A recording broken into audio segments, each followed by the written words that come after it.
Hello students, welcome back to Science Adda. हम लोगों ने प्रीवियस वीडियो में स्टार्ट किया था क्लास 10th का बायो का फर्स्ट चैप्टर लाइफ प्रोसेसेस। आज हम लोग उसी को कंटिन्यू करेंगे। उस वीडियो में हम लोगों ने क्या पढ़ा था? न्यूट्रिशन के बारे में पढ़ा था, लाइफ प्रोसेसेस के बारे में पढ़ा था। अब हम लोग न्यूट्रिशन टॉपिक को ही कंटिन्यू करेंगे। अब ऑटोट्रॉप्स के बारे में हम लोग पढ़ेंगे, ठीक है। तो हम लोग ऑटोट्रॉप्स के बारे में पढ़ते हैं कि ऑटोट्रॉपिक न्यूट्रिशन है क्या। हम लोगों ने दो न्यूट्रिशन पढ़ा था ना, मोड ऑफ न्यूट्रिशंस कितने हैं? टू मोड ऑफ न्यूट्रिशन है, ऑटोट्रॉपिक एंड हेट्रोट्रॉपिक। हेट्रोट्रॉपिक में भी थ्री थे, सेप्रोफाइटिक, पैरासाइटिक एंड होलोजोइक। तो अब हम लोग को ऑटोट्रॉपिक से स्टार्ट करना है। तो हम लोग का आज का टॉपिक है ऑटोट्रॉपिक न्यूट्रिशन।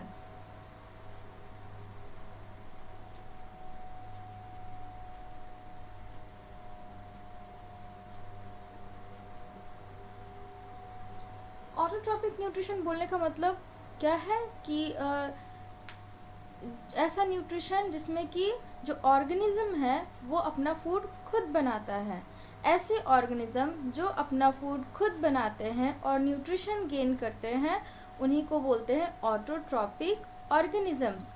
और वो जिस मोड का इस्तेमाल करते हैं न्यूट्रिशन के लिए, उस मोड को बोलते हैं ऑटोट्रॉपिक न्यूट्रिशन। यानी कि अगर अपना फूड खुद बना रहे हैं तो आप क्या हैं? ऑटोट्रॉप है। और अगर अपना फूड खुद नहीं बना पा रहे हैं तो आप क्या है? हेट्रोट्रॉप है। तो हम लोगों ने पढ़ा था पहले ही कि प्लांट्स जो होते हैं वो ऑटोट्रॉप्स होते हैं, क्योंकि प्लांट्स अपना फूड खुद बनाते हैं। किस प्रोसेस के थ्रू? फोटोसिंथेसिस के थ्रू, है ना। तो ये सब चीज़ों को डिटेल में पढ़ेंगे। अब सबसे पहले हम लोग देखते हैं कि ऑटोट्रॉपिक न्यूट्रिशन का डेफिनेशन क्या है, ऑटोट्रॉपिक ऑर्गेनिजम्स क्या होते हैं, उनको हम लोग कैसे डिफाइन करेंगे। ओके, तो the organism who make their own food are called autotrophic organism और ऑटोट्रॉप्स। वो ऑर्गेनिज्म जो अपना फूड खुद बनाते हैं, the organism who make their own food are called autotrophs. जो अपना फूड खुद बनाते हैं उनको ऑटोट्रॉप्स बोलते हैं या फिर ऑटोट्रॉपिक ऑर्गेनिज्म बोलते हैं। और देयर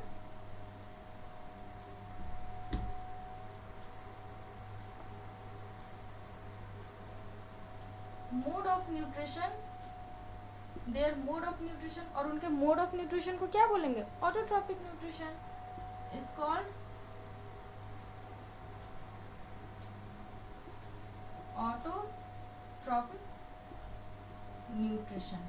तो इस तरीके से हम लोग ऑटोट्रॉप्स को या फिर ऑटोट्रॉपिक न्यूट्रिशन को डिफाइन कर सकते हैं। जो ऑर्गेनिज्म अपना फूड खुद बना रहे हैं वो ऑटोट्रॉप्स है, ठीक है। और उनके मोड ऑफ न्यूट्रिशन को क्या बोलते हैं? ऑटोट्रॉपिक न्यूट्रिशन बोलते हैं। अब हम लोग क्या करेंगे, क्या लिखेंगे इसमें? एग्जाम्पल इसके क्या है?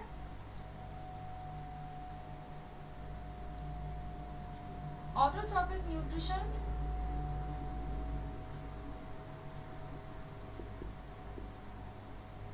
is mostly seen in plants। Autotrophic nutrition किस में होता है? प्लांट्स में होता है, क्योंकि प्लांट्स ही अपना भोजन खुद बना पाते हैं। साथ ही ब्लू ग्रीन एल्गी में भी होता है, and in blue green algae. इन सब के बारे में आपने क्लास 9th में पढ़ा होगा, ब्लू ग्रीन एल्गी के बारे में, ठीक है। तो ऑटोट्रॉपिक न्यूट्रिशन के एग्जाम्पल प्लांट्स हो गए, साथ ही ब्लू ग्रीन एल्गी भी, जिसको कि साइनोबैक्टीरिया के नाम से भी हम लोग जानते हैं। वह न्यूट्रिशन इन प्लांट्स, हम लोग जानते हैं कि प्लांट्स में ही ऑटोट्रॉपिक न्यूट्रिशन है। तो अगर हम लोग प्लांट्स के न्यूट्रिशन को अच्छे से पढ़ लेंगे तो हम लोग ऑटोट्रॉपिक न्यूट्रिशन के बारे में सही से पढ़ लेंगे। तो nutrition in plants, Plants are autotrophic organisms. We all know that plants are autotrophic organisms. They make their own food by the process of photosynthesis. वो अपना फूड खुद बनाते हैं और किस प्रोसेस के द्वारा बनाते हैं? फोटोसिंथेसिस, यानी कि प्रकाश संश्लेषण के प्रोसेस के थ्रू बनाते हैं. Now what is photosynthesis? Photosynthesis है क्या? तो फोटोसिंथेसिस पहले ही बताया था कि किसी भी वर्ड को पढ़ो तो उसके मीनिंग को समझो. फोटोसिंथेसिस, यहाँ फोटो का मीन्स होता है लाइट, ओके, एंड सिंथेसिस का मतलब होता है टू मेक, यानी कि कुछ बन रहा है. किसके प्रेजेंस में? लाइट के प्रेजेंस में, यानी कि लाइट का इस्तेमाल करके कुछ बनाया जा रहा है. तो प्लांट्स क्या बनाते हैं? फूड बनाते हैं. तो वो क्या कर रहे हैं? लाइट का यूज करके क्या कर रहे हैं? फूड बना रहे हैं. तो वही प्रोसेस को बोला जाता है फोटोसिंथेसिस. अब इसको अच्छे से डिफाइन करते हैं. The process in which plants make their own food using carbon dioxide from air, water from soil in presence of sunlight and chlorophyll is called photosynthesis. वो प्रोसेस जिसमें कि प्लांट्स क्या करते हैं? अपना फूड खुद बना रहे हैं यूजिंग किसका इस्तेमाल करके? कार्बन डाइऑक्साइड का इस्तेमाल करके. और वो कार्बन डाइऑक्साइड कहाँ से मिल रहा है? एयर से, हवा से उन्हें कार्बन डाइऑक्साइड गैस मिल रहा है. फिर वाटर का इस्तेमाल करते हैं. वो वाटर कहाँ से मिलेगा? सॉइल से, मिट्टी से. प्लांट्स के रूट्स मिट्टी में होते हैं, तो वो मिट्टी से उन्हें वाटर मिल जा रहा है. और ये तो हो गया कि इसका इस्तेमाल कर रहे हैं कार्बन डाइऑक्साइड और वाटर का. लेकिन इनके साथ साथ क्या चीज़ें होनी चाहिए? तो वो क्या क्या होनी चाहिए? सनलाइट, सूर्य की रोशनी होनी चाहिए, साथ ही क्लोरोफिल होना चाहिए.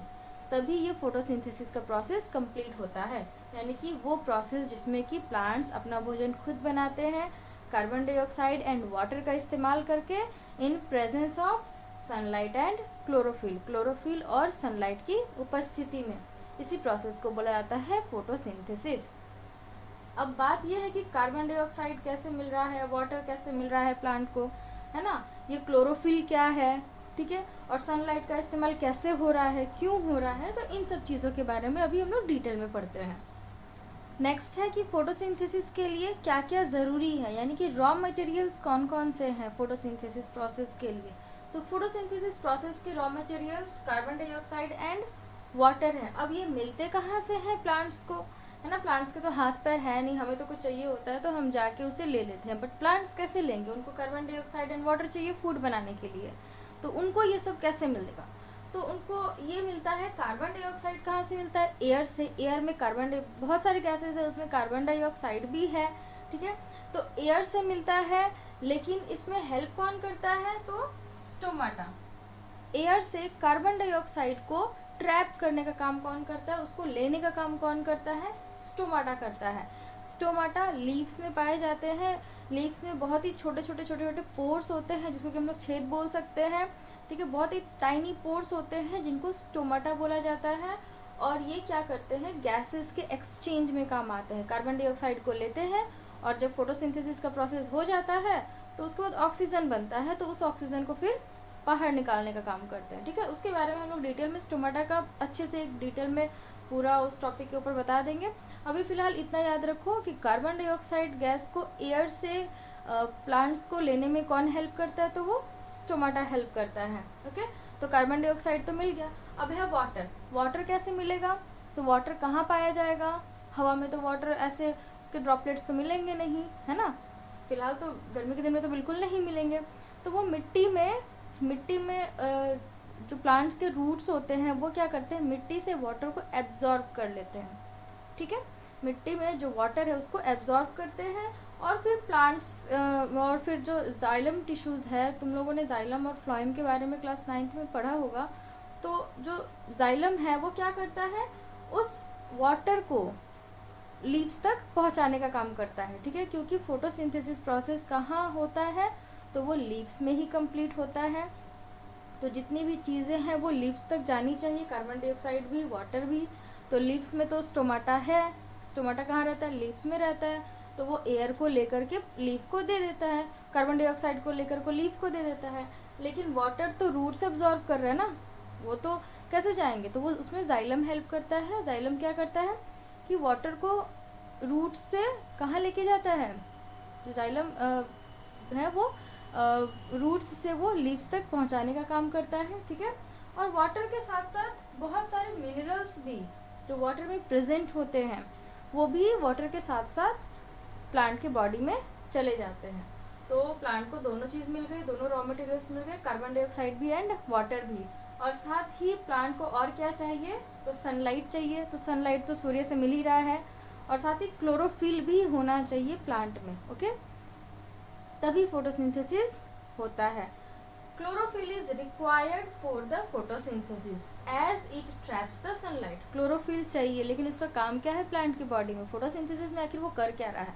तो क्लोरोफिल काम होता है कि वो जो सनलाइट है ना, जो सूर्य की रोशनी है ना, उसको ट्रैप करने का काम करता है, उसको खींचने का काम करता है, ठीक है, उसको ट्रैप करता है।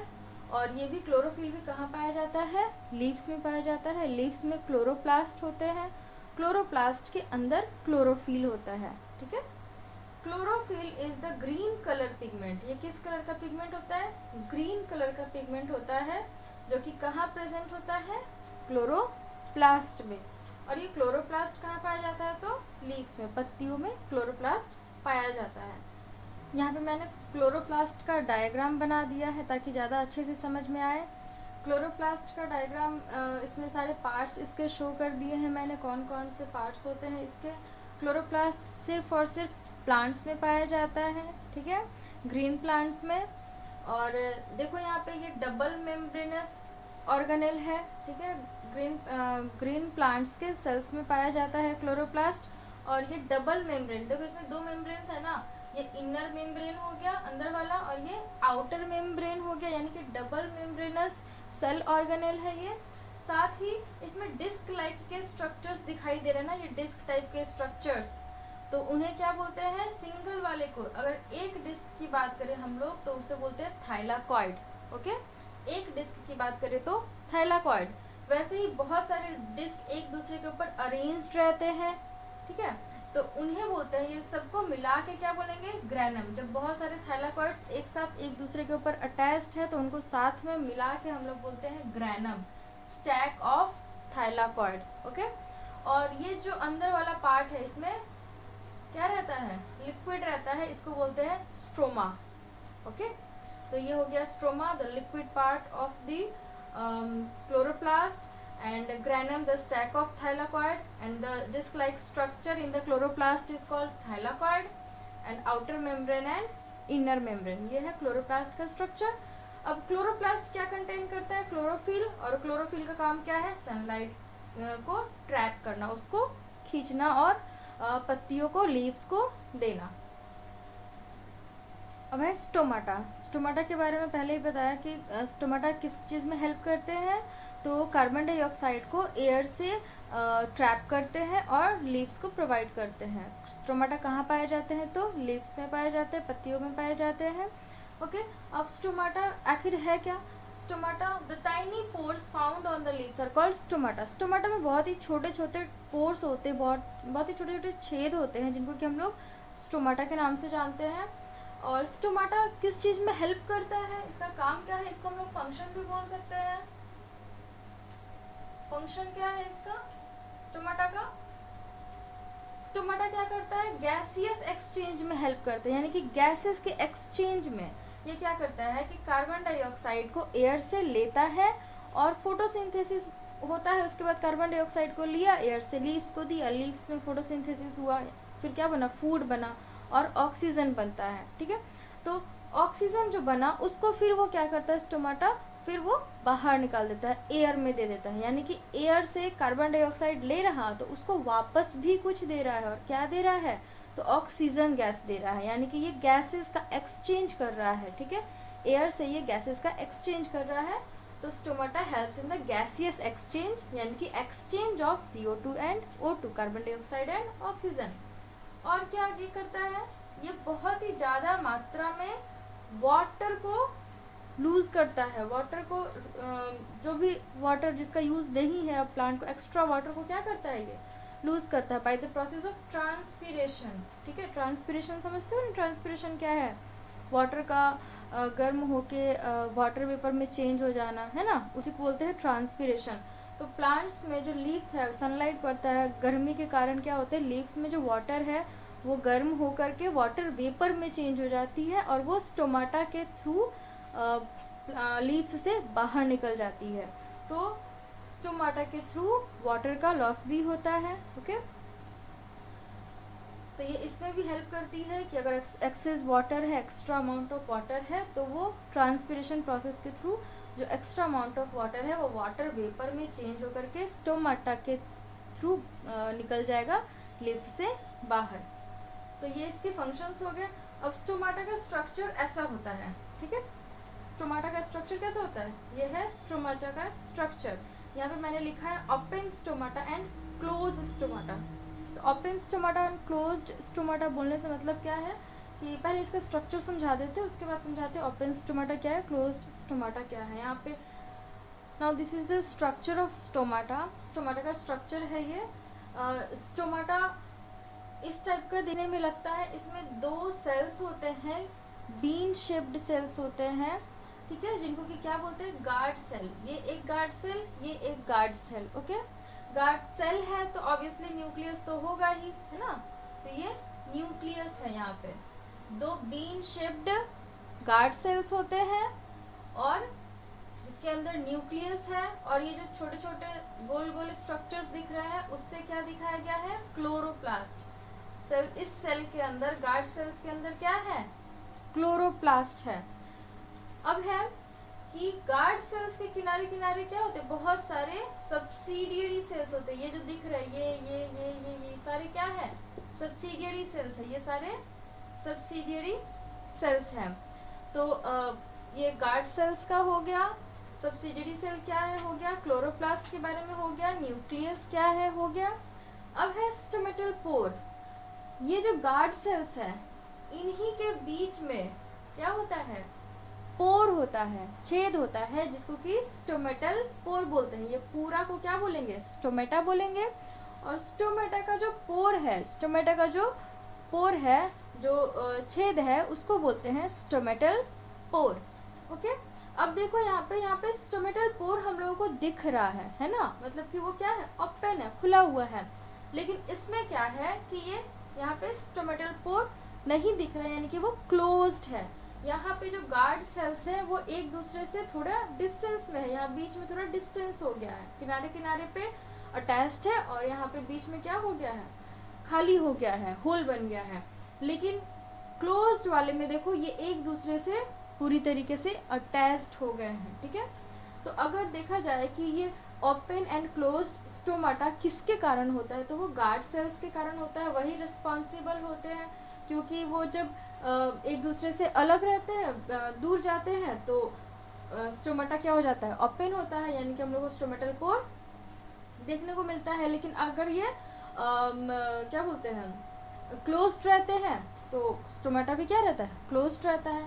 तो रीज़न क्या है कि ये गार्ड सेल्स जो है वो क्या बोले, एक दूसरे से डिस्टेंस में चले जा रहे हैं और कभी कभी एकदम क्लोज्ड आ जा रहे हैं, उसका कुछ तो रीज़न होगा ना। तो रीज़न ये है कि ये जो गार्ड सेल है जब ज़्यादा वाटर को ले लेता है, जब वाटर को ज़्यादा एब्जॉर्ब कर लेता है, सेल्स क्या करते हैं, वाटर को एब्जॉर्ब करते हैं, उसको ज़रूरत नहीं होता है तो उसको रिलीज़ भी करते हैं, ठीक है।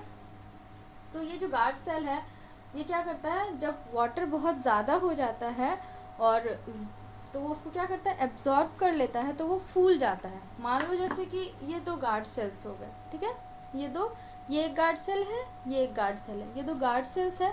वाटर को ये एब्जॉर्ब कर लिए तो ये क्या हो गए, ये पहले ऐसे थे, ठीक है, लेकिन वाटर को एब्जॉर्ब कर लिए तो ये फूलने लगे, धीरे धीरे धीरे धीरे फूलते गए। फूले तो क्या हो गया, इनके बीच में डिस्टेंस हो गया। ये जो होल दिख रहा है वो क्या कहलाएगा फिर, स्टोमेटल पोर। लेकिन जब ये वाटर को रिलीज़ कर देंगे, वाटर को बाहर निकाल देंगे, तो वो क्या होने लगेंगे, फिर श्रिंक करने लगेंगे, फिर सिकुड़ने लगेंगे। और जब सिकुड़ेंगे तो फिर क्या हो जाएंगे, एक दूसरे से अटैच्ड हो जाएंगे। तो वो स्टोमेटल पोर भी क्या हो जाएगा, क्लोज हो जाएगा। यानी कि स्टोमेटा कैसा है, क्लोज्ड स्टोमेटा है।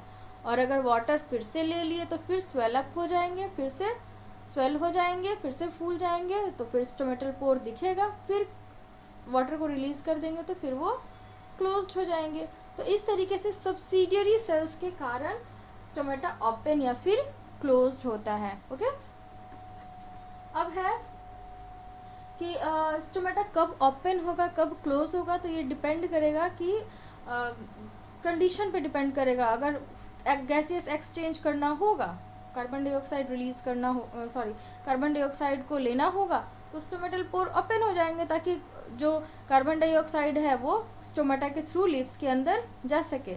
ठीक है, नहीं लेना रहेगा तो क्लोज्ड रहेगा। या फिर अगर वाटर को लॉस करना, ट्रांसपिरेशन के समय वाटर लॉस होता है, तो उस समय भी क्या होते हैं, जो स्टोमेटा है वो ओपन हो जाते हैं। ओके, तो ये हो गया पूरा स्टोमेटा के बारे में, ये भी काफ़ी इम्पॉर्टेंट है। और ये स्टोमेटा पाया कहाँ जाता है, तो ये लीव्स में पाया जाता है, पत्तियों पे पाया जाता है।